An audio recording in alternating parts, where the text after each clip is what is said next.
Hey Heartland family, Pastor Ethan here with another Walk the Path video from Sunday's message. This week we had Hannah Shep leading us through the parable of the lost sheep. She actually went to Luke 15 and talked about the different parables of the lost coin, the lost sheep, and the prodigal son.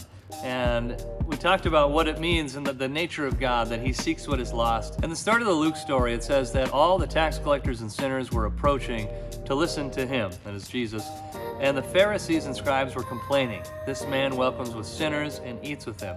And Jesus responds by telling all these parables. So these parables are actually addressed to the Pharisees. All three of them are addressed to the Pharisees and are telling them that you should be like, I'm sitting with tax collectors and sinners and you should rejoice, but instead you're complaining and griping. And you should be happy. Which reminds me of a verse in Ezekiel chapter 34. This is what the Lord says to the shepherds. Woe to the shepherds of Israel who have been feeding themselves. Shouldn't the shepherds feed the flock? You eat the fat, wear the wool, butcher the fattened animals, but you do not tend the flock. You have not strengthened the weak, healed the sick, bandaged the injured, brought back the strays, or sought the lost. Instead, you have ruled them with violence and cruelty. They were scattered for lack of a shepherd. They became food for all the wild animals when they were scattered. It's really interesting. It goes on, and you can go read that for yourself in Ezekiel 34. But Jesus is saying about these Pharisees, you should have been feeding these people, these tax collectors and sinners. These are your responsibility, and you failed at your job. You failed to bandage up the wounded. You failed to seek the lost. And I believe for us as believers, we're all a part of the priesthood of Christ.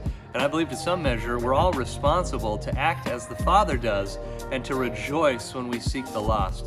And so I think the challenge this week is to set your mind to seek the lost, to not be content with just like a que sera mentality. Whatever will be, but no, like to actively seek out those who are missing, to actively seek those who are not in the kingdom, to actively seek the tax collectors and sinners in our lifetime, just like the shepherds of the flock should have been doing in Jesus' time, but they got so caught up with the rules, with the way things were, that they forgot about those around them.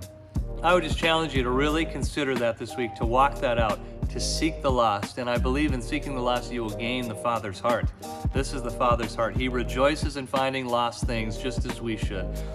With that, next week we're going to be talking about Matthew chapter 18, verses 15 through 35. Look forward to the discussion. Thanks so much for listening. We'll see you guys Sunday.